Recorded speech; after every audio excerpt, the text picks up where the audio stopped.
আজকে আমরা সর্বনাম পদের উপরে আলোচনা করব। তো আমরা অলরেডি জেনেছি যে পদ বাংলা ভাষাতে আমাদের বাংলা ব্যাকরণে পদের যে শ্রেণীবিভাগ করা হয়েছে সেখানে বলা হয়েছে যে পদ প্রধানত দুই প্রকার। একটা হচ্ছে নামপদ এবং একটা ক্রিয়াপদ।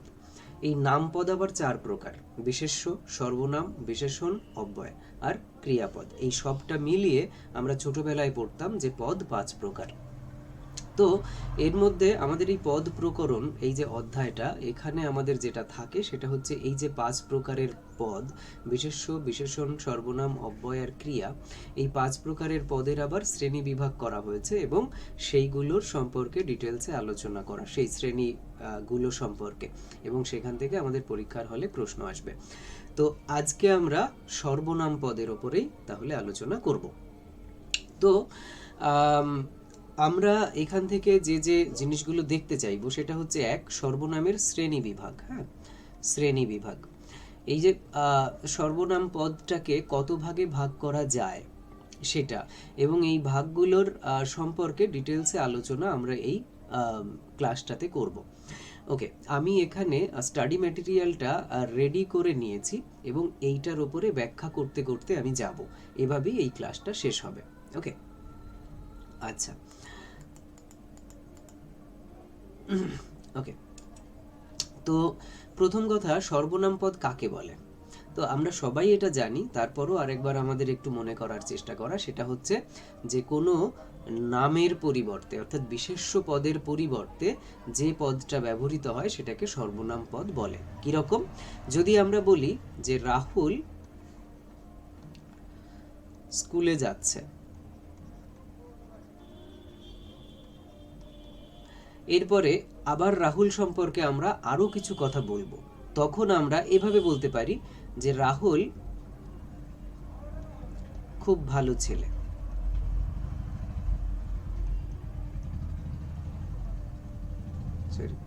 ভালো ছেলে। আবার রাহুল নিয়ে অন্য বাক্য, সেখানে আবার রাহুল দিয়ে শুরু করতে পারতাম, কিন্তু সেটা শুনতে খারাপ লাগে। তখন আমরা কি করি? প্রথম একবার যখন রাহুল শব্দটা ব্যবহার করা হলো পদ আকারে, তখন পরবর্তীতে আমরা আর এই রাহুল এই নামটা ব্যবহার করি না। আমরা তার পরিবর্তে একটা অন্য পদ ব্যবহার করি যেটা শ্রুতি মধুর হয়। তখন আমরা এখানে কি আনি? সে। রাহুল স্কুলে যাচ্ছে, সে খুব ভালো ছেলে, সে এই ইত্যাদি ইত্যাদি। তো এই যে রাহুল নামটার পরিবর্তে সে পদটা ব্যবহৃত হলো, এইটাকে আমরা বলে থাকি ব্যাকরণে সর্বনাম পদ। তো এই সর্বনাম পদগুলোর শ্রেণী বিভাগ নিয়ে আমরা এবার আলোচনা করব। তো এক কথায় বলা যায় না যে সর্বনাম পদ এত প্রকার। আমাদের বাংলা ব্যাকরণে অ্যাকচুয়ালি কোনো স্থির সিদ্ধান্তে আসা যায়নি যে সর্বনাম পদটা এই কয় প্রকার। এই কারণে আমরা এখানে এক্স্যাক্টলি বলবো না যে সর্বনাম পদ এত প্রকার। আমরা এখানে 1 2 3 4 করে এরকম কিছু চিহ্নিত করেছি বটে, কিন্তু এইগুলো আমাদের বোঝার সুবিধার জন্য আমরা করেছি। হ্যাঁ, কখনো এইটা বলা যাবে না যে সর্বনাম পদ এত প্রকার। আচ্ছা, তো সর্বনাম পদের শ্রেণী বিভাগ করতে গেলে প্রথম আমাদের যেটা আসে সেটা হচ্ছে ব্যক্তিবাচক সর্বনাম। এখন ব্যক্তিবাচক সর্বনাম মানে কি? কোনো ব্যক্তিকে বোঝায়, এইটুকু পরিষ্কার। কোনো মানুষকে বোঝাবে সেই পদটার দ্বারা। কোনো মানুষের নামের পরিবর্তে এই পদটা ব্যবহৃত হয়, সর্বনাম পদটা। ওকে, কিরকম? আমি, কোনো একটা মানুষ, এই যে আমি, আমার একটা নাম আছে, কিন্তু আমি যখন আমার সম্পর্কে বলতে যাই তখন আমি আর আমার নামটা ব্যবহার করি না, আমি তখন বলি আমি। সেরকম তুমি, তোমরা, সে, তারা ইত্যাদি ইত্যাদি, এইগুলো হচ্ছে সমস্ত ব্যক্তিকে বোঝাচ্ছে। যে কোনো একটা, তোরা, তুই, সবটা কোনো ব্যক্তিকে বোঝাচ্ছে। ওকে, এই ব্যক্তিবাচক সর্বনামকে আবার অন্য একটা নাম দেওয়া হয়েছে, সেটা হচ্ছে পুরুষবাচক সর্বনাম। এই পুরুষবাচক সর্বনাম, এইখানে এসে আমাদের একটু বুঝে নেওয়ার ব্যাপার থাকে। সেটা হচ্ছে এই যে পুরুষবাচক সর্বনাম বলতে আমরা ব্যাকরণে পুরুষ সম্পর্কে একটা ধারণা নিয়েছি। ওকে, পার্সন, যেটাকে আমরা ইংরেজিতে বলে থাকি। আচ্ছা, তাহলে পুরুষ কয় প্রকার? 3 প্রকার। আমরা এখানে নিচে লিখেইছি, দেখো, উত্তম পুরুষ, মধ্যম পুরুষ আর প্রথম পুরুষ। তাহলে 3 প্রকার পুরুষ। উত্তম পুরুষ কি কি বলো তো? আমি, আমরা। মধ্যম পুরুষ তুমি, তোমরা। আর প্রথম পুরুষ আমরা ব্যাকরণে পুরুষ পড়তে গিয়ে বলে থাকি যে প্রথম পুরুষ হচ্ছে ওই আমি, আমরা, তুমি, তোমরা বাদে আর সব কিছু। এভাবেই দেখবে আমরা পুরুষের সংজ্ঞা করি প্রথম পুরুষের। তাই যদি হয় তাহলে এই আমি আমরা তুমি তোমরা বাদে আর যা কিছু আছে, যেমন ধরে নি এটা, এটাও একটা প্রথম পুরুষ। যদি বলা হয় যে তা, এটাও একটা প্রথম পুরুষ। যদি বলা হয় যা, সেটাও একটা পুরুষকে নির্দেশ করে। ওকে, এখন কথা হলো এই যে এগুলো সব বস্তুকে নির্দেশ করে। খেয়াল করে দেখো, এটা বলতে আমরা একটা বস্তুকে বুঝে থাকি। তাহলে এই যে ব্যক্তিবাচক সর্বনাম বলা হয়েছে কোনো ব্যক্তিকে বোঝায়। তাহলে আমরা যদি বলি ব্যক্তিবাচক সর্বনামের আরেকটা নাম পুরুষবাচক সর্বনাম, তাহলে কথাটা টেকনিক্যালি ভুল, ব্যাকরণগত দিক থেকে ভুল। কেন ভুল? ব্যক্তিবাচক সর্বনামের যে কনসেপ্টটা সেটা হচ্ছে ব্যক্তিকে বোঝাবে, কিন্তু পুরুষবাচক সর্বনাম মানে পুরুষ, এই ব্যাকরণগত পরিভাষাটার ক্ষেত্রে আমরা ব্যক্তি বস্তু সবাইকে বুঝিয়ে থাকি। কিন্তু যখন আমরা ব্যাকরণে পুরুষবাচক সর্বনাম বলবো, তখন মাথায় রাখতে হবে এটা যে অ্যাকচুয়ালি সমস্ত শব্দ যেগুলো পুরুষের মধ্যে পড়ে, তার সমস্ত শব্দ যেগুলো সর্বনাম, সেগুলো ব্যক্তিবাচক সর্বনাম বা পুরুষবাচক সর্বনামের মধ্যে পড়বে না। এখানে একমাত্র পুরুষের মধ্যে যেগুলো ব্যক্তিকে নির্দেশ করে সেগুলো বোঝাবে, যেমন সে, তারা, এগুলো প্রথম পুরুষ, কিন্তু এগুলোকে ব্যক্তিকে বোঝাচ্ছে। কিন্তু যদি বলা হয় যে এটা, এটা, তখন এটা প্রথম পুরুষ, কিন্তু এটা আর ব্যক্তিবাচক সর্বনাম হবে না। এইটুকু আমাদের মনে রাখতে হবে। ব্যক্তিবাচক আর পুরুষবাচক এই দুটো নামকরণের ক্ষেত্রে এই একটুখানি মিল কম আছে এখানে, এটা একটু আমাদের মনে রাখা দরকার। ওকে, এখান থেকে প্রশ্ন তাহলে কিভাবে আসতে পারে? প্রশ্ন আসতে পারে এভাবে যে ব্যক্তিবাচক সর্বনামের অন্য কোনো নাম কি রয়েছে? আমরা বুঝবো যে অন্য নাম রয়েছে, সেটা হচ্ছে পুরুষবাচক সর্বনাম, তখন আমরা সেটাকে টিক দেব।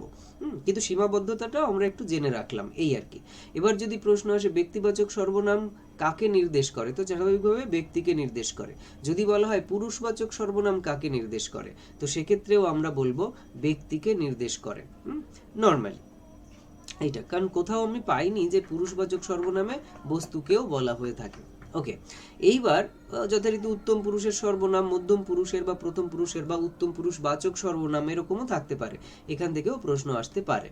ওকে, যদি এরকম প্রশ্ন আসে পুরুষবাচক সর্বনাম কয় প্রকার, তখন আমাদের উত্তর দিতে হবে এই 3 প্রকার। হ্যাঁ, যথারীতি পুরুষ যেহেতু 3 প্রকার, সেই 3 প্রকার। আচ্ছা, এরপর আরেকটা হতে পারে যে এই পদগুলো দিয়েই উদাহরণ আসলো যে কোনটা কোন পদ লেখো, সেরকম আর কি। তো সেক্ষেত্রে আমাদের বলতে হবে যে এটা কোন জাতীয় সর্বনাম, এমনও প্রশ্ন আসতে পারে, সেটা লিখতে হবে। অথবা এভাবে দিতে পারে যে নিচের 4টে অপশনের মধ্যে কোনটা ব্যক্তিবাচক বা পুরুষবাচক সর্বনাম, তখন আমাদের আইডেন্টিফাই করতে হবে ঠিক শব্দটা। তো মোটের ওপর এইভাবে প্রশ্ন আসতে পারে। এবার এখানে একটা কথা বলার, সেটা হচ্ছে দেখো, যদি বলা হয় যে সে স্কুলে যাবে,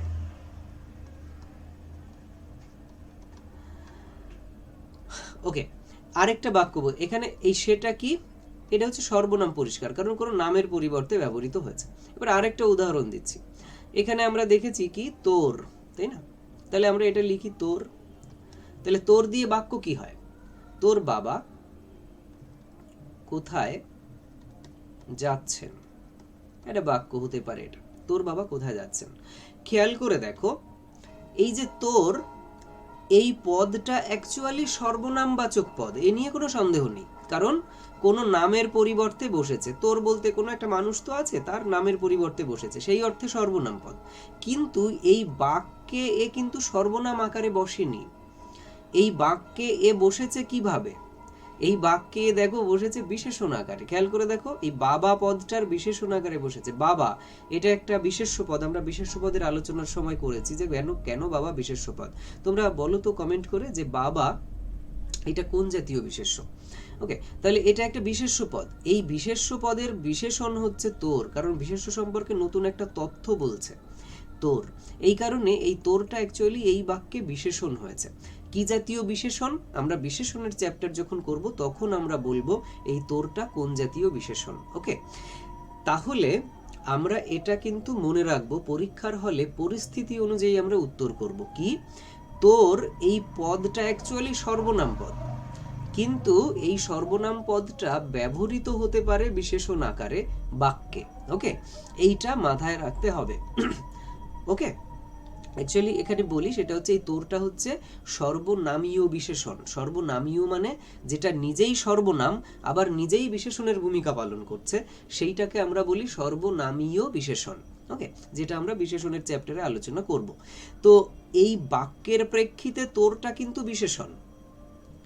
হ্যাঁ, এইটা পরীক্ষার হলে যদি প্রশ্ন দেয় যে এই বাক্যে তোর পদটা কোন জাতীয় পদ, বিশেষ্য, সর্বনাম, বিশেষণ, অব্যয় দিয়ে দিল, তখন কিন্তু আমরা এই তোরটাকে সর্বনাম করতে পারবো না, কারণ তোরটা হতে পারে সর্বনামবাচক পদ কিন্তু এই বাক্যে এ বিশেষণ। ওকে, এই জিনিসগুলো একটু মাথায় রেখে পরিস্থিতি অনুযায়ী আমরা উত্তর করব। ব্যাস। এরপরে এখানে বলছে নির্দেশক বা নির্ণয় সূচক বা নির্দিষ্টতাবাচক সর্বনাম। তাহলে নির্দেশক সর্বনাম এর আরো দুটো পরিভাষা আছে, একটা নির্ণয় সূচক আর একটা নির্দিষ্টতাবাচক। এই দুটোকে আমরা একটু মনে রাখার চেষ্টা করব। ওকে, আচ্ছা, তাহলে নির্দেশক কি? কোনো ব্যক্তি বা বস্তুকে নির্দিষ্ট করে বোঝাবে। এটা কোনো ব্যক্তিকে বা বস্তুকে একদম স্পষ্টভাবে বোঝাবে, আমাদের বুঝতে কোনো অসুবিধা হওয়ার কথা নয়। যেমন এ এ বললে আমাদের বুঝতে কোনো অসুবিধা, ধরো আমরা বাক্য করি, এটা হচ্ছে একজন আরেকজনকে দেখিয়ে বলছে এ আমার ভাই, এ আমার ভাই। ওকে, এখন এই যে এ বলতে অবশ্যই পাশে একটা ছেলে ছিল, তাকেই দেখিয়ে বলছে এ আমার ভাই। তাহলে যে লোকটা শুনছে তার কাছে একদম স্পষ্ট এ বলতে কাকে বোঝানো হয়েছে, নির্দিষ্ট করেই সে বুঝতে পারবে এ বলতে একেই বোঝানো হয়েছে। তার মানে এই এ পদটা ব্যবহারের দ্বারা নির্দিষ্ট করে বোঝানো গেল। ওকে, সেরকম ধরে নি ওটা, একটা বাক্য বলি, ওটা আমার চাই, ওটা আমার চাই। তাহলে এখানে খেয়াল করে দেখো, ওটা বলতে আমরা একটা জিনিসকে বলছি ওটা আমার চাই। তাহলে এক্ষেত্রেও ধর দোকানদারকে গিয়ে বলছি ওটা আমার চাই, তার মানে দোকানদার বুঝেই যাবেন কোনটা বলছে। ওকে, তাহলে এইগুলো হচ্ছে নির্দিষ্টতাবাচক সর্বনাম। ক্লিয়ার? এবার এই নির্দিষ্টতাবাচক সর্বনাম আবার দুই প্রকার, একটাকে বলছে প্রত্যক্ষ নির্দেশক, একটা বলছে পরোক্ষ নির্দেশক। প্রত্যক্ষ নির্দেশকের আরেকটা নাম হচ্ছে সামীপ্যবাচক বা নৈকট্যবাচক। হ্যাঁ, নৈকট্যবাচক মানে কি? যেগুলো নিকটে রয়েছে, সমীপে রয়েছে, কাছাকাছি রয়েছে, সেইগুলো। এ বললে আমরা কাছের জিনিসকে বুঝি, যদি বলে এ আমার ভাই, তার মানে একদম পাশে রয়েছে, এরকমই বোঝা যায়। যখন বলা হয় যে ও আমার ভাই, তার মানে কি একটু দূরে অবস্থান করছেন সেই ব্যক্তি, কিন্তু দুজনেই নির্দিষ্ট করে দুজনকেই বোঝাচ্ছে, এরকম। যদি বলে এটার আর ওটার, এই এটার বললে কাছের জিনিসকে বোঝায়, ওটার বললে দূরের জিনিসকে বোঝায়, ইহাকে বললে কাছের বোঝায়, উহাকে বললে একটু দূরের বোঝায়। এই অনুযায়ী নির্দেশক দুই প্রকার। তাহলে এখান থেকে প্রশ্ন আসতে পারে যে নির্দেশক সর্বনামের অন্য নাম কি? তাহলে এই দুটো নাম মুখস্থ রাখতে হবে। দুই, নির্দেশক সর্বনাম বলতে আমরা কি বুঝি? তাহলে কোনো ব্যক্তি বা বস্তুকে নির্দিষ্ট করে বোঝাবে, এটা বুঝি। তিন, নির্দেশক সর্বনাম কয় প্রকার? তাহলে নির্দেশক সর্বনাম দুই প্রকার। কি কি? প্রত্যক্ষ নির্দেশক আর পরোক্ষ নির্দেশক। ওকে, প্রত্যক্ষ নির্দেশক কি? প্রত্যক্ষ নির্দেশক হচ্ছে যেটা কাছের বোঝায়, আর পরোক্ষ নির্দেশক যেটার দ্বারা দূরের জিনিসকে বা দূরের ব্যক্তিকে বোঝায়। ওকে, আর এই উদাহরণগুলো আমাদের মুখস্থ করে ফেলতে হবে যে কোনটা কোন জাতীয় আর কি বিশেষণ। আচ্ছা, এক্ষেত্রেও আমরা লক্ষ্য করে দেখব যে কিছু সর্বনাম, এক্ষেত্রে আমরা লক্ষ্য করে দেখব যে কিছু সর্বনাম আছে যেগুলো একদম অ্যাপ্রোপ্রিয়েট সর্বনাম। মানে যেটা বলতে চাইছি সেটা হচ্ছে, ধরে নাও এটা, ঠিক আছে, আমি এখানে লিখলাম এটা, তাহলে এই যে এই বাক্য লিখেছিলাম যে এটা আমি চাই। লক্ষ্য করে দেখো, এটা বলতে একটা নির্দিষ্ট জিনিসকে বোঝাচ্ছে, সেই বস্তুটার একটা নাম আছে, সেই নামের পরিবর্তে বলছে এটা। ধরে নাও একটা পেন, একটা কলম, তাহলে সেই কলমটার জন্য বলা, কলমটার সম্পর্কে বলা হচ্ছে এটা আমার চাই, তাহলে পরিষ্কার এটা বলতেই কলমকে বোঝানো হচ্ছে।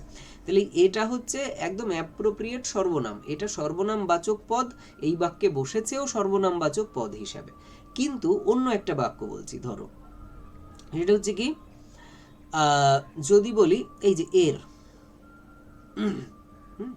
ধরে নাও এর বাবা এখন বাড়িতে আছেন। ধরো এর বাবা এখন বাড়িতে আছেন, খেয়াল করে দেখো এর, এটা সর্বনামবাচক পদ, কিন্তু এই বাক্যে বসেছে কি হিসাবে? বসেছে কিন্তু বিশেষণ হিসাবে, এই বাবার বিশেষণ হিসাবে বসেছে এর। ওকে, তাহলে এই বাক্যের প্রেক্ষিতে এরটা হচ্ছে বিশেষণ। কোন জাতীয় বিশেষণ? ওই সর্বনামীয় বিশেষণ, কারণ নিজে সর্বনাম আবার বিশেষণ আকারে বসেছে, সর্বনামীয় বিশেষণ এই বাক্যের প্রেক্ষিতে। কিন্তু এই পদটাকে যদি আলাদা করে আমরা একটু বিচার করি, তাহলে বলা হবে যে এ আসলে সর্বনাম, কারণ এ কোনো একটা নামের পরিবর্তে এই পদটা, এই শব্দটা আমরা ব্যবহার করছি। ওকে, তাহলে শব্দটা হচ্ছে তোমার সর্বনামবাচক শব্দ, কিন্তু এটা এই বাক্যের প্রেক্ষিতে বসেছে কি হিসাবে? না বিশেষণ আকারে বসেছে। এই জিনিসগুলো একটুখানি মনে রাখা দরকার। আচ্ছা, এরপর হচ্ছে অনির্দেশক। তো নির্দেশকের বিপরীত হচ্ছে অনির্দেশক। ওকে, কিরকম বলছে? অনির্দেশক কি? কোনো ব্যক্তি, বস্তু বা ভাবকে নির্দিষ্ট করে বোঝাবে না। এই পদগুলো ব্যবহারের দ্বারা কার সম্পর্কে বলা হচ্ছে স্পষ্ট ধারণা আমাদের হবে না। ওকে, সেইগুলোকে আমরা বলছি অনির্দেশক সর্বনাম। এর আরেকটা উদাহরণ কি? কেউ। ধরো যদি বলা হয় যে কেউ এখনো আসেনি, কেউ এখনো আসেনি, তাহলে খেয়াল করে দেখো এই কেউ বলতে কার কথা বলা হচ্ছে? আমাদের কাছে কিন্তু স্পষ্ট নয়। খেয়াল করে দেখো, একদম স্পষ্ট হচ্ছে না এই কেউ দিয়ে আমাদের ভাবটা। কিন্তু যদি বলা হয় এর বাবা, এই উদাহরণটা এর বাবা, তাহলে এর বলতে যার কথা বলা হচ্ছে, দেখবে একদম সে আমাদের চোখের সামনে, তার ছবি আমাদের চোখের সামনে ভাসছে, তার মানে একদম স্পষ্ট করে তাকে আইডেন্টিফাই করা যায় এর বললে। কিন্তু কেউ বললে কার কথা সেটা আইডেন্টিফাই করা যায় না। একই রকম ভাবে আর কেউ, একই জিনিস, এমন কেউ, এমন কেউ আছে যে এই কাজটা করতে পারবে। এই যে এমন কেউ, তো যথারীতি বলতে কার কথা বলা হচ্ছে স্পষ্ট নয়। তাহলে এই হচ্ছে বিষয়, কোনো ব্যক্তি, বস্তু বা ভাবকে নির্দিষ্ট করে বোঝাবে না, অনির্দিষ্ট ব্যক্তি, বস্তু বা ভাবকে বোঝাবে। উদাহরণগুলো সব এই নিয়ে আর কোনো সমস্যা নেই। অনির্দেশক সর্বনামের আরেকটা নাম হচ্ছে অনিশ্চয়তা সূচক বা অনির্দিষ্টতা বাচক। এই তিনটে পরিভাষা আমাদের মনে রাখতে হবে, তিনটে টার্ম মনে রাখতে হবে। ওকে, আর এই উদাহরণগুলো পড়ে ফেলতে হবে আমাদের। এবার এর মধ্যে আবার এই অনির্দেশক সর্বনামের মধ্যে আবার একটা বিশেষ ভাগ করা হয়েছে ব্যাকরণ বইয়ে, সেটা হচ্ছে যৌগিক বা মিশ্র অনির্দেশক সর্বনাম। ঠিক আছে, যৌগিক সর্বনাম বা মিশ্র অনির্দেশক সর্বনাম জিনিসটা কি? এখানে লক্ষ্য করে দেখো, এই যে কেউ, এই অনির্দেশক সর্বনামটা একটা পদ দিয়ে তৈরি হয়েছে, কিন্তু এইটা দেখো যে কেউ, এটা দুটো পদ দিয়ে তৈরি হয়েছে, দুটো পদ নিয়ে তৈরি হয়েছে। এখানে দেখো কেউ না কেউ, এরকমই দুটো তিনটে পদ নিয়ে তৈরি হয়েছে। এখানে দেখো আর কেউ, দুটো পদ নিয়ে, মানে একের অধিক। তার মানে যখন একের বেশি সর্বনাম মিলে অনির্দেশক ভাব প্রকাশ করবে, তখন আমরা বলবো যৌগিক সর্বনাম। বোঝা গেল? যৌগিক অনির্দেশক সর্বনাম অ্যাকচুয়ালি এর নাম। হ্যাঁ, তাহলে যৌগিক অনির্দেশক সর্বনাম, যৌগিক সর্বনাম যদি আমাদের পরীক্ষায় প্রশ্ন আসে, তাহলে আমাদের বুঝতে হবে যৌগিক সর্বনাম বলতে অনির্দেশককে নির্দেশ করছে। কোন অনির্দেশকগুলো? যেগুলো একাধিক পদ দিয়ে গঠিত হয়েছে, যেমন যে কেউ, যা কিছু, কোনো কিছু, এইভাবে গঠিত হয়েছে একাধিক পদ নিয়ে। এবার এটাকে বলা হচ্ছে যৌগিক বা মিশ্র অনির্দেশক সর্বনাম। এখানে আবার কিছু কিছু ব্যাকরণবিদ তারা এইভাবে আবার এর থেকে আরেকটা ভাগ করেছেন, সেটা হচ্ছে কি সর্বনামের দ্বিত্ব। সর্বনামের দ্বিত্ব জিনিসটা কি? আমি যদিও এই বিষয়টা আমি শেষে বলেছি, আমি শেষে রেখেছি এই স্টাডি ম্যাটেরিয়ালের, তার একটা কারণ আছে, আমি পরে বলবো। ওখানে সর্বনামের দ্বিত্ব বলতে কি বোঝাচ্ছে? তাদের বক্তব্য যে এটাও অনির্দেশক সর্বনামের সঙ্গে রিলেটেড। সেটা কি? যখন একই পদ পরপর দুইবার হয়ে অনির্দেশক বোঝাবে। কিরকম? এখানে দেখো রয়েছে কেউ কেউ, কেউ কেউ, হ্যাঁ, কেউ কেউ, এইটার ক্ষেত্রে কি হচ্ছে? একই পদ দুবার বসেছে, কিন্তু এইখানে একই পদ দুবার বসেনি, কোনো কিছু, দুটো আলাদা পদ বসেছে।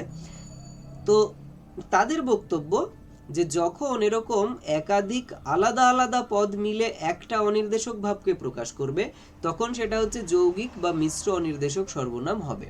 আর যখন একই পদ পরপর দুবার বসে অনির্দেশক ভাব প্রকাশ করবে, তখন সেটাকে তারা নাম দিতে চাইছেন সর্বনামের দ্বিত্ব বা সর্বনামের অনির্দেশক দ্বিত্ব, সর্বনামের দ্বিত্ব অনির্দেশক, হেন তেন নানা রকম ভাবে তারা নাম টাম দিয়েছেন। এটা এই হচ্ছে বক্তব্য। এখন এক্ষেত্রে আমার যেটা বক্তব্য সেটা হচ্ছে এই যে এই যে এই রকম যে দুটো ভাগ, এর কোনো আমি মানে সেরকম কোনো মানে নির্ভরযোগ্য যেটাকে আমি যুক্তি দিয়ে বিচার করে বুঝতে পারি, এরকম কোনো বইয়ে কোথাও আমি পাইনি। ওকে, তো যেহেতু আমাদের ব্যাকরণ বইয়ে এটা আছে এবং এইভাবে প্রচলিত আছে, সেহেতু আমরা সেইভাবে এইটাকে মনে রাখার চেষ্টা করি। তো সর্বনামের দ্বিত্ব এইভাবে প্রশ্ন আসতে পারে, তো সেক্ষেত্রে আমরা এই রকম একই পদ পরপর দুবার বসলে আমরা সেক্ষেত্রে সর্বনামের দ্বিত্ব করব, কোনো কনফিউশন নেই। সেটা অনির্দেশক নাকি এটা নিয়ে আমাদের মাথা ব্যথা করার কোনো কারণ নেই। আচ্ছা, যদি বলে যৌগিক সর্বনাম, সেক্ষেত্রে আমরা বুঝবো যে অনির্দেশক সর্বনাম কিন্তু একাধিক পদ মিলে বসেছে। ওকে, এই হচ্ছে বিষয়। আপাতত এইটুকু ভেবে আমরা এইগুলোকে ভাবি। তাহলে অনির্দেশক সর্বনামের ক্ষেত্রে আমরা কতগুলো জিনিস দেখব। অনির্দেশকের আর দুটো এই যে পরিভাষা মানে টার্ম মুখস্থ রাখবো। তারপরে হচ্ছে নির্দিষ্ট করে বোঝাবে না, এই তথ্যটা মনে রাখতে হবে। উদাহরণগুলোকে একটু মনে রাখতে হবে। আর এর মধ্যে এই যে যৌগিক সর্বনাম, সেটা আসলে অনির্দেশক সর্বনাম, এটা মাথায় রাখতে হবে। সর্বনামের দ্বিত্ব, এটাও এই অনির্দেশকের ক্ষেত্রেই আমরা আলোচনা করি প্রধানত, এটাও একটু মনে রাখবো। দ্বিত্ব মানে দুইবার বসবে একই পদ, আর যৌগিক মানে হচ্ছে একাধিক পদ বসবে, তারা প্রধানত আলাদা পদ হয়। এইটুকু মনে রাখবো। এবার পরীক্ষার হলে বাকি যা কিছু সেটা পরিস্থিতি অনুযায়ী উত্তর দেব। ওকে, আচ্ছা, এরপরে প্রশ্নবাচক সর্বনাম। হ্যাঁ, কোথায় গেল আমার পেন? আচ্ছা, প্রশ্নবাচক সর্বনাম পরিষ্কার, এটা একটা সর্বনাম হবে, আবার সেখানে একটা প্রশ্ন বোঝাবে, এই দুটো জিনিস। তাহলে কি প্রথমত একে সর্বনাম হতেই হবে, সর্বনাম না হলে প্রশ্নবাচক সর্বনাম হবে না। কারণ আমরা জানি প্রশ্নবাচক বিশেষণও আছে, হ্যাঁ, প্রশ্নবাচক অব্যয়ও রয়েছে, সুতরাং গুলিয়ে ফেললে চলবে না। এটাকে সর্বনাম হতে হবে প্রথমত, তারপরে প্রশ্ন বোঝাবে। কিরকম? ধরো কে, কে এখানে এসেছে, কে এখানে এসেছে। তাহলে কে বলতে একটা নাম ছিল, সেই নামের পরিবর্তে বসেছে কে। তাহলে পরিষ্কার এই কেটা একটা সর্বনাম, কারণ কোনো নামের পরিবর্তে বসেছে। ধরো কথা কথা রাহুল এখানে এসেছে, তাহলে রাহুলের পরিবর্তে বসেছে কে, তাহলে এটা একটা সর্বনাম পরিষ্কার। এই বাক্যে বসেছেও সর্বনাম পদ হিসাবে, এটাও ক্লিয়ার। এই হচ্ছে বিষয়। আবার এর মধ্যে দিয়ে একটা প্রশ্নের ভাব ফুটে উঠছে, তাই সব মিলিয়ে এটা একটা প্রশ্নবাচক সর্বনাম। ওকে, এইটা মাথায় রাখবে। এবার এই জায়গাটায় আমরা যেন গুলিয়ে না ফেলি। গুলিয়ে না ফেলি মানে খেয়াল করে দেখো, ধরে নাও এই কোন, হ্যাঁ, কোন এটা একটা প্রশ্নবাচক সর্বনাম। কিরকম? এর বাক্য ব্যবহার করি। যদি বলা হয় কোনটা তোমার পছন্দ, ধরো দোকানে গেলেন একজন বাবা তার সন্তানকে নিয়ে, তার মেয়েকে নিয়ে বা ছেলেকে নিয়ে। এবার গেছেন কি না তার জন্য কিছু বই কিনতে বা কোনো তাকে উপহার দেবেন এমন কিছু কিনতে। তো সেখানে বাবা বলছেন তার সন্তানকে কোনটা তোমার পছন্দ। তার মানে সামনে কিছু অপশান ছিল, বিকল্প ছিল, তার মধ্যে বলছে কোনটা তোমার পছন্দ। তাহলে সেই যে বস্তুটা তার নামের পরিবর্তে বলা হচ্ছে কোনটা। ক্লিয়ার? তাহলে কোনটা বলতে কোনো একটা পার্টিকুলার বস্তুকে বোঝাচ্ছে, এবং এইটা একটা সর্বনাম পদ, সেই কারণে। আর এখানে মধ্যে প্রশ্নও বোঝাচ্ছে, এই কারণে এটা প্রশ্নবাচক সর্বনাম। কিন্তু এই কোন পদটাকে আমরা অন্যভাবে ব্যবহার করতে পারি। কিরকম? কোন বইটা তোমার পছন্দ। খেয়াল করে দেখো এই বাক্যটাতে কোন বইটা তোমার পছন্দ, এখানে এই বইটা পরিষ্কার বিশেষ্য পদ, তাই না? এটা পরিষ্কার একটা বিশেষ্য পদ। এই বিশেষ্য পদের বিশেষণ হচ্ছে এই কোন, হ্যাঁ, বিশেষ্য পদটার বিশেষণ এইটা হচ্ছে কোন। এই কারণে এই কোন এটা এই বাক্যের প্রেক্ষিতে বিশেষণ আকারে বসেছে, এইটাকে বলা হয় প্রশ্নবাচক বিশেষণ। পরিষ্কার?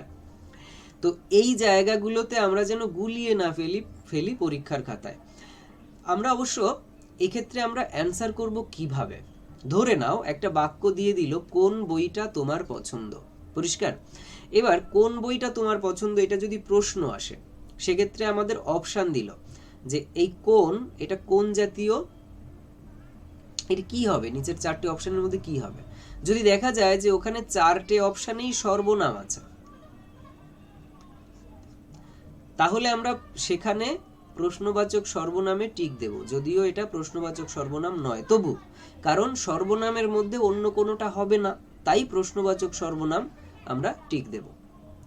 2 নম্বর, দেখা গেল যে দিয়ে দিল প্রশ্নবাচক বিশেষ্য, হ্যাঁ, তারপর প্রশ্নবাচক অব্যয়, প্রশ্নবাচক সর্বনাম, মানে প্রশ্নবাচক বিশেষণ থাকলো না কিন্তু প্রশ্নবাচক সর্বনাম থাকলো, সেক্ষেত্রেও আমরা প্রশ্নবাচক সর্বনামে টিক দেব।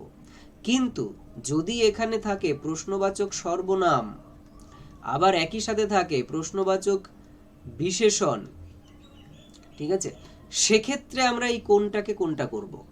অবশ্যই প্রশ্নবাচক বিশেষণ করব। বোঝা গেল? কারণ এই বাক্যের প্রেক্ষিতে এ প্রশ্নবাচক বিশেষণ, সেই কারণে সেক্ষেত্রে আমরা আর প্রশ্নবাচক সর্বনাম করব না। এই রকম ভাবে আমরা পরিস্থিতি অনুযায়ী উত্তর করার চেষ্টা করব। আশা করি পরিষ্কার হয়েছে। আচ্ছা, এরপরে আত্মবাচক বা স্বকৃতজ্ঞতা জ্ঞাপক সর্বনাম। এখানে জিনিসটা কি? আত্মবাচক তো পরিষ্কার, এই জাতীয় সর্বনামে নিজের বোঝায়, অন্যের সাহায্য না নেওয়ার ভাবটা ফুটে ওঠে। হ্যাঁ, এই দুটো ব্যাপার এখানে লক্ষ্য করা যায়। তো আমাদের উদাহরণ রয়েছে নিজ, নিজে, নিজের, আপনি। আপনি মানে ওই যে আমরা সম্মানার্থে যে তুমিটাকে আপনি বলি সেই আপনি নয়, আপনি মানে নিজে। আপনি, আপনা আপনি যেটাকে আমরা বলি, আপনারা মানে নিজেরা, হ্যাঁ, নিজেদের, আপন, স্বয়ং, নিজেকে ইত্যাদি, এইগুলো এর প্রত্যেকটাতেই নিজের ভাবটা প্রকাশ পায়, বা নিজে করেছে, অন্যের সাহায্য নেয়নি, এরকম ভাব প্রকাশ পায়। বাক্য কি বলা হচ্ছে? সে নিজে এই কাজটা করেছে। তাহলে এই যে নিজে, এটাকে আমরা বলছি আত্মবাচক সর্বনাম। ওকে, এখন এই ক্ষেত্রে যে বিষয়গুলো আমাদের মনে রাখা দরকার সেটা হচ্ছে এই যে এক্ষেত্রেও আমরা দেখি, ধরো যদি বলা হয় নিজ আসন গ্রহণ করো, নিজ আসন গ্রহণ করো, তার মানে নিজ মানে নিজের। এই ক্ষেত্রে অ্যাকচুয়ালি এই নিজটা হয়ে যায় বিশেষণ। খেয়াল করে দেখো, আসন এটা হচ্ছে বিশেষ্য পদ, তাই না? বিশেষ্য পদ, তার বিশেষণ হচ্ছে নিজ। কোন আসন? এটা হচ্ছে তার বিশেষণ। হ্যাঁ, কিন্তু নিজ বলতে কোনো একটা নামের পরিবর্তে বসেছে, তাই না? এখানে ধরে নিলাম ছেলেটার নাম রাহুল ছিল, তাহলে ওই রাহুলের আসন, তাই তো হওয়ার কথা, সেই রাহুলের জায়গায় নিজ শব্দটা ব্যবহার করা হচ্ছে। এই ক্ষেত্রে এটাকে আমরা ওই আত্মবাচক সর্বনাম পদ বলছি, এই হচ্ছে ব্যাপার। কিন্তু এই জিনিসগুলো একটু আমরা পরীক্ষার হলে পরিস্থিতি অনুযায়ী অ্যান্সার করব। যদি বিশেষণ থাকে তখন আমরা বিশেষণ করি, কিন্তু যখন আমরা সর্বনামের মধ্যে উদাহরণ হিসাবে দেখি তখন অবশ্যই এটা আত্মবাচক সর্বনাম, এইভাবেই এতদিন ধরে পরীক্ষার হলে চলে আসছে। ওকে, সেক্ষেত্রে আমরা আত্মবাচক সর্বনামটাকেই প্রাধান্য দেব সবসময়। আচ্ছা, এক্ষেত্রে আরেকটা কথা যেটা বলার সেটা হচ্ছে যে বামনদেব চক্রবর্তী উনি এই স্বয়ং এগুলোকে আবার এই আত্মবাচক সর্বনামের মধ্যে ফেলেননি। ওনার বক্তব্য যে স্বয়ং, এগুলোর কোনো অন্য রূপ আমরা দেখতে পাই না, সেই কারণে এগুলোকে উনি অব্যয়ের মধ্যে ফেলতে চান। কিন্তু আমাদের বর্তমান সিলেবাসে আমরা দেখে থাকি এবং বিভিন্ন ব্যাকরণ বইতে আমরা এগুলোকে সব আত্মবাচক সর্বনামের মধ্যে দেখি। সুতরাং যিনি প্রশ্নকর্তা হবেন আমাদের, তিনিও এটাকে আত্মবাচক সর্বনাম হিসাবেই পরীক্ষায় প্রশ্ন আকারে দেবেন। এই কারণে আমরা এটাকে আত্মবাচক সর্বনাম হিসাবেই পড়ব। ওকে, এটা। এরপরে হচ্ছে সমষ্টিবাচক বা সাকল্যবাচক সর্বনাম। তো সমষ্টি থেকে পরিষ্কার বোঝা যাচ্ছে যে সমষ্টির ভাব ফুটে উঠবে, তাই না? সমষ্টি আর সকল থেকে সাকল্য এসেছে। উদাহরণ কি? সর্ব, সব, সকল, উভয়, সবাই, সবে, সবার, সবকিছু ইত্যাদি ইত্যাদি। এই ধরনেরই কিছু থাকবে, আমরা দেখলে বুঝতে পারবো। উভয়ের মধ্যে একটুখানি বলি, উভয় বলতে কি না দুজন মানুষকে বোঝায়। দুজন মানুষকে বোঝায় এবং দুজনের মধ্যে সবাই, সেক্ষেত্রে আমরা বলি উভয়।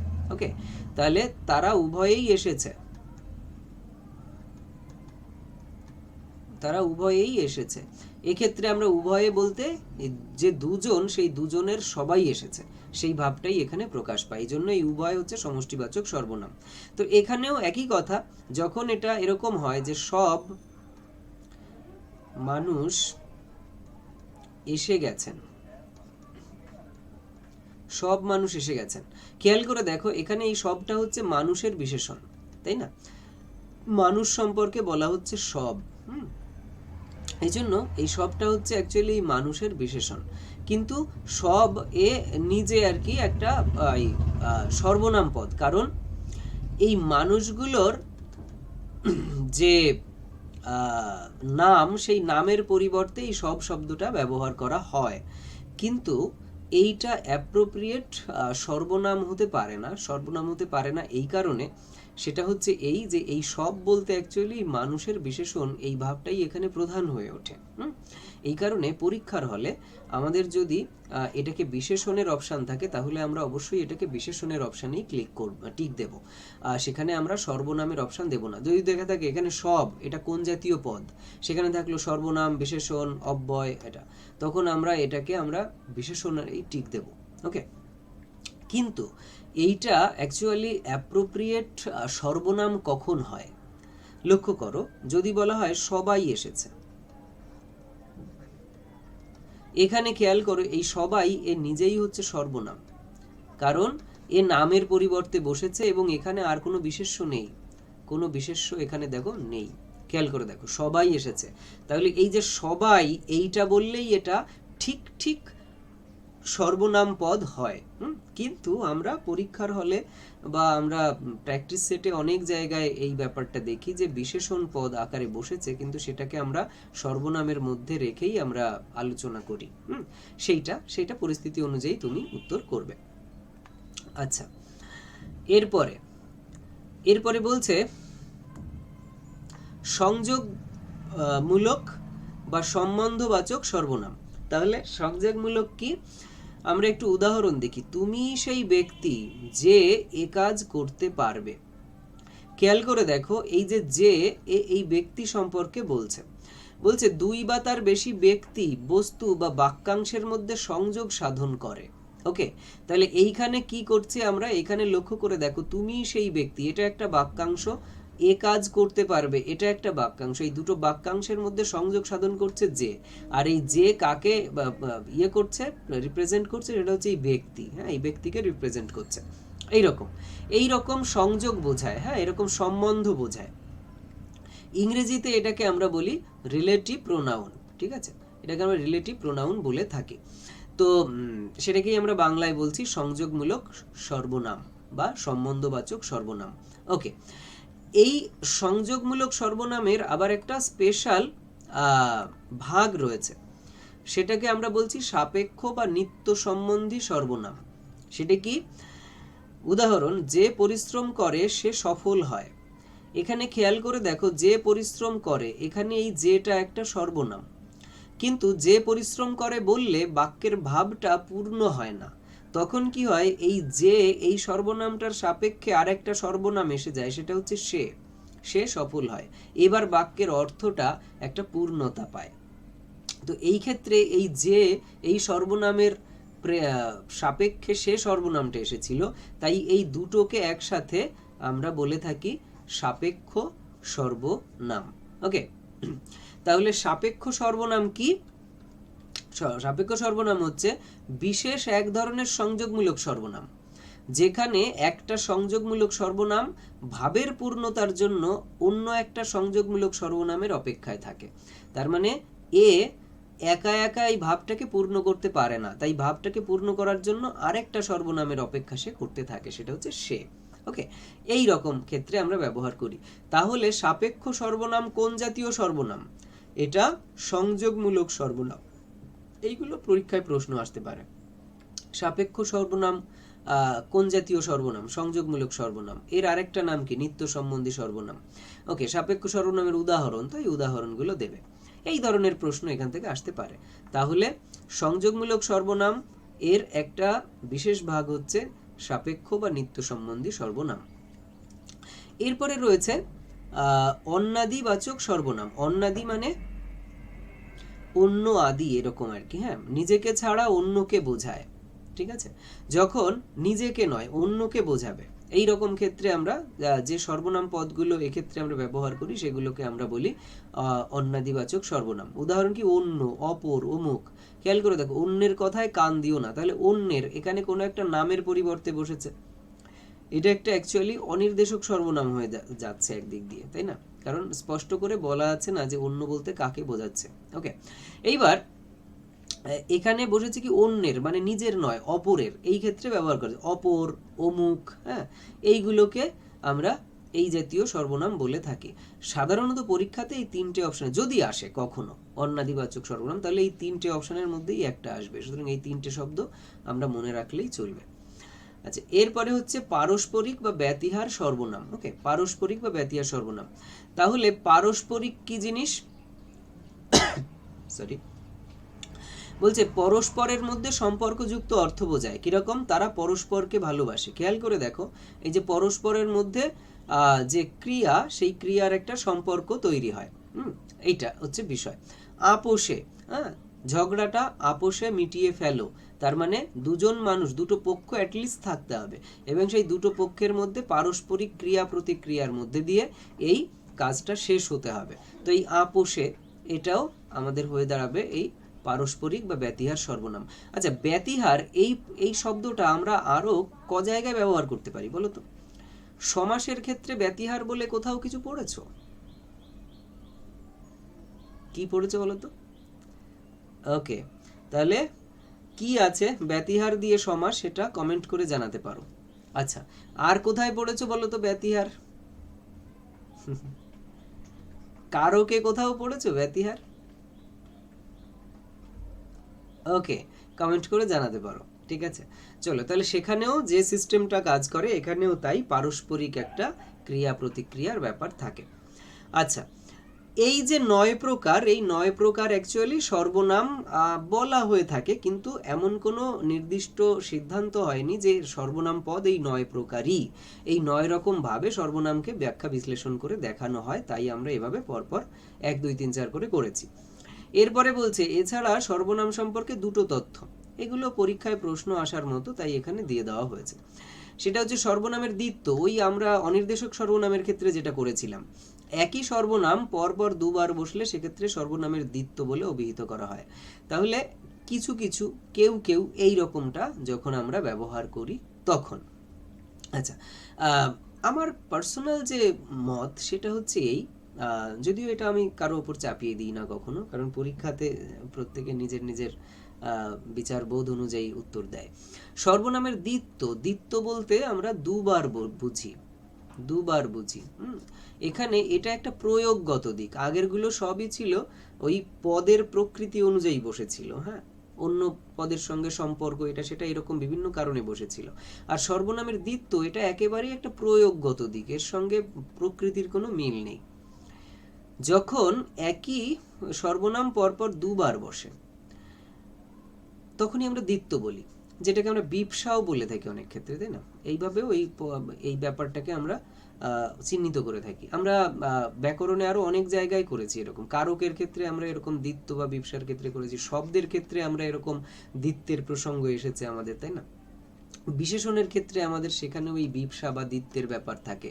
ওকে, তো এই দ্বিত্ব, এই কনসেপ্টটা কোথার না, একই পদ দুবার বসলে তখন আমরা বলি দ্বিত্ব।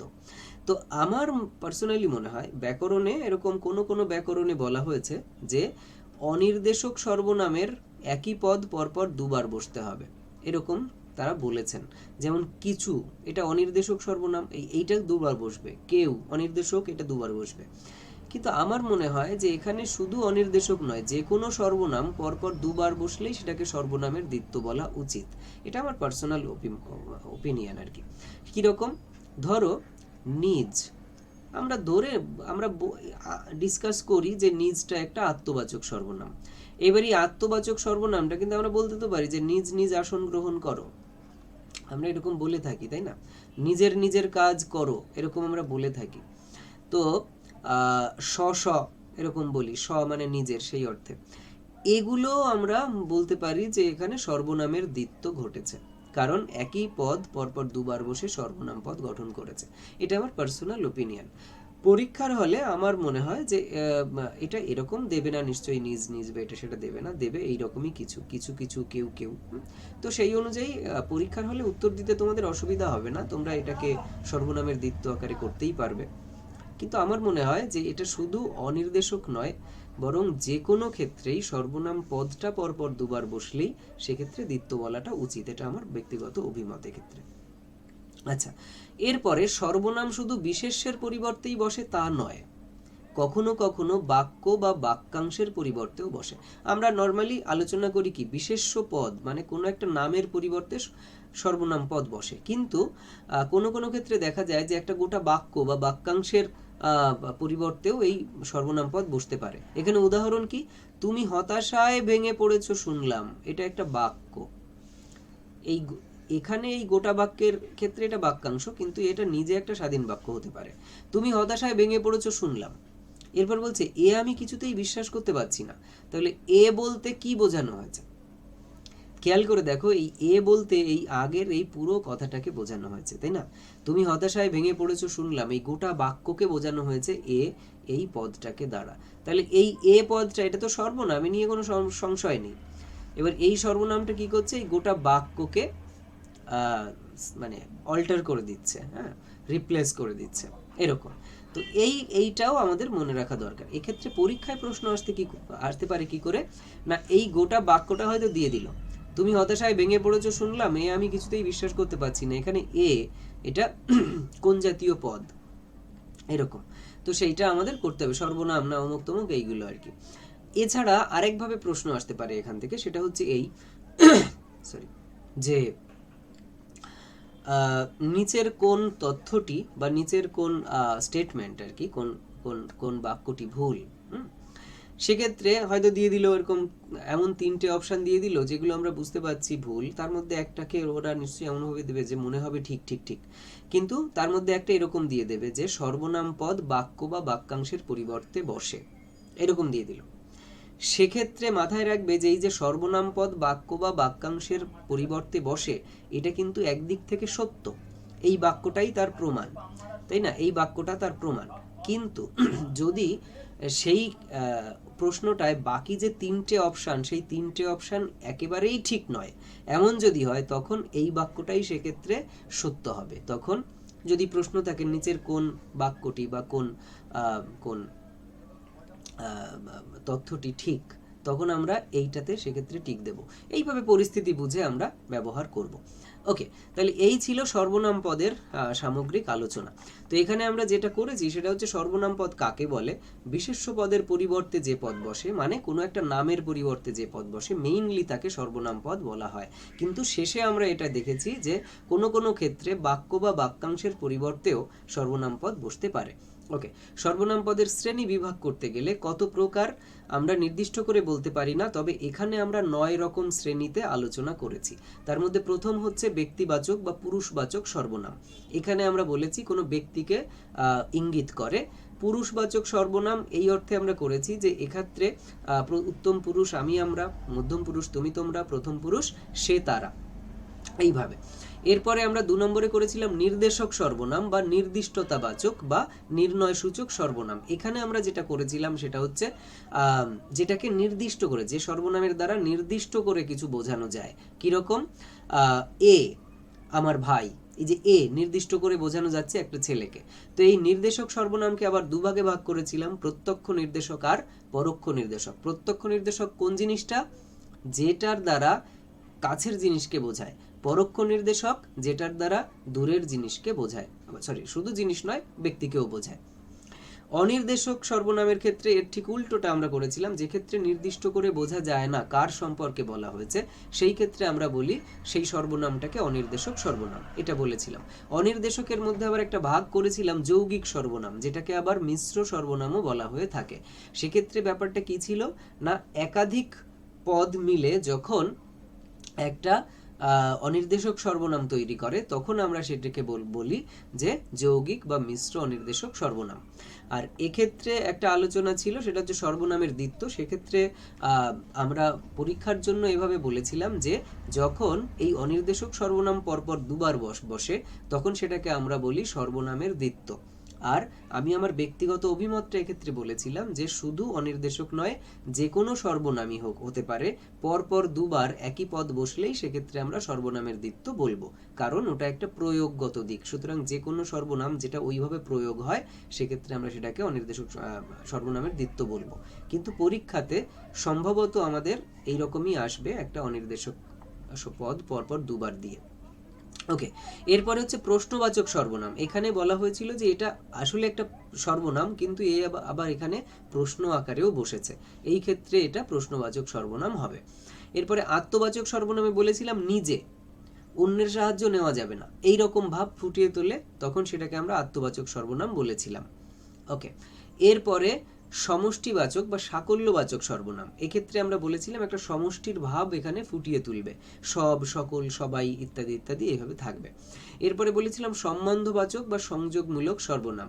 সেখানে বলা হয়েছিল দুজন ব্যক্তি বা দুটি বস্তু বা বাক্যাংশের মধ্যে একটা সংযোগ স্থাপন করে এটা। এখানে বাক্য ছিল তুমি সেই ব্যক্তি যে কাজ করতে পারবে। আচ্ছা, এরপরে ছিল সাপেক্ষ বা নিত্য সম্বন্ধী সর্বনাম। এটা ওই সম্বন্ধবাচক বা সংযোগমূলক সর্বনামেরই একটা নির্দিষ্ট ভাগ। এখানে বলা হয়েছিল কি, যে যখন একটা সর্বনামের সাপেক্ষে আরেকটা আসে, কারণ ওই ভাবটাকে পরিপূর্ণ করার কারণ থাকে, প্রয়োজন থাকে, সেই ক্ষেত্রে এই যে দুটো সর্বনাম একটার সাপেক্ষে আর একটা এসেছে, এদেরকে সাপেক্ষ সর্বনাম বলা হয়েছিল। এরপরে অন্যাদিবাচক সর্বনাম, যে সর্বনাম পদটা নিজেকে ছাড়া অন্য সবাইকে বোঝায়, সবাইকে মানে সমষ্টি নয়, অন্যকে বোঝায়, যেমন অন্যের কথায় কান দিও না, এই অন্যের এটা। এরপরে করেছিলাম পারস্পরিক বা ব্যতিহার সর্বনাম, যেখানে পারস্পরিক ক্রিয়া প্রতিক্রিয়ার মধ্যে দিয়ে একটা কাজ শেষ হয়, সেক্ষেত্রে আমরা বলেছিলাম পারস্পরিক সর্বনাম। হ্যাঁ, এক্ষেত্রে একটা কথা বলার, সেটা হচ্ছে যদি এই ব্যাপারটা দুজনের মিলিত প্রচেষ্টা না হয়, মানে একে অপরের প্রতি এই ক্রিয়া প্রতিক্রিয়ার মধ্যে দিয়ে না হয়, তখন আবার সেটা হয়ে যায় আত্মবাচক। হ্যাঁ, আমি নিজে নিজে কাজটা করেছি, হ্যাঁ, এখানে এই যে নিজে নিজে, এটা একাই বোঝায়, এই রকম ক্ষেত্র আর কি থাকে। ওকে, এরপরে আমরা ওই সর্বনামের দ্বিত্ব নিয়ে আমার যে ওপিনিয়নটা সেটা বলার জন্য এই করেছিলাম। আর একটা ওই যে বলেছিলাম যে এটা বা বাক্য বা বাক্যাংশের পরিবর্তেও ব্যবহৃত হতে পারে। তো মোদ্দা কথা এই ছিল সর্বনামের সামগ্রিক বিষয়টা। তোমরা সেই অনুযায়ী কাজ করো। আমি এর ওপরে হোম টাস্ক মানে প্র্যাকটিস করার জন্য পরে নিশ্চয়ই দেব, তোমরা সেইভাবে রেডি হয়ে যেও। ওকে।